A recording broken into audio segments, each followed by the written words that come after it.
Oh, what's up mga kabayan? Magandang araw sa inyo.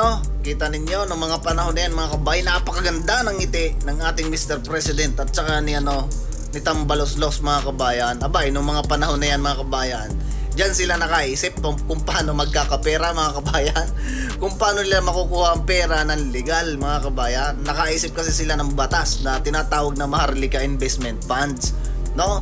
So ngayon mga kabayan, wala na tayong balita kung ano ba nangyari dyan sa pinondohan na yan ng Land Bank. Ngayon mga kabayan, ang IMF ay nananawagan na i-restore ang budget o ang pera mga kabayan sa IMF ay sa Land Bank. Isipin niyo mga kabayan, dekadang taon na tayong miyembro ng IMF. Ngayon lang tayo napuna mga kabayan sa panahon nito ni Bungit, no? Sa pamumuno niya. Ay paano hindi mga kabayan, nakikita nila, no? May potential kasi tayo mga kabayan na malugso dahil isipin ninyo, baon tayo sa utang mga kabayan, kaliwat kanan ng utang na ginagawa nito ni Bungit, no mga kabayan, dahil ang katwiran niya ay over sa gastos ang bansa natin. Pero wala naman tayo mga kabayan nakikita na matino. Isipin ninyo, ayon sa Constitution mga kabayan, dapat ang pinakamataas na budget or pondo ay edukasyon mga kabayan, dahil para yun sa kinabukasan ng ating bansa, para yun sa ating mga kabataan. Sabi nga mga kabayan, ng isang bayani ang nasa mga kabataan nakasalalay ang kinabukasan ng ating bansa mga kabayan.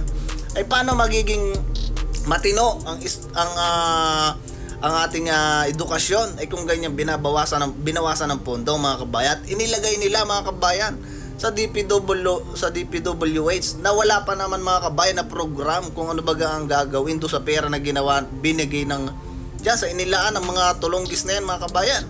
Kaya mga kabayan ng COA, ayan, nananawagan sa DPWH na i-sumiti na yung mga dokumento para ma-check and balance baga mga kabayan kung ano gang nangyari sa pondo ng DPWH. Isipin ninyo, napakalaki mga kabayan, bilyon-bilyon ang pondo napunta sa DPWH. Ang programa mga kabayan, bungkalin yung matinong kalsada, no? Ay puro mga kontraktor mga kabayan ng congressman natin ayan, ugang mangyayari. Paano ga mga kabayan? Diyan sila mga kabayan magaling kung paano mekanikuhin ang pera. Sa pamumuno yan mga kabayan ng ating Mr. President at kay diyan kay Tambi. Paano mga kabayan? Isipin ninyo, sa Congress lang ng Pilipinas mga kabayan, pinaniniwalaan ng isang convicted na makakaliwang grupo kumpara doon sa ombudsman mga kabayan. Sa Pinas lang yan mga kabayan, sa pamumuno ng ating magaling na Pangulo.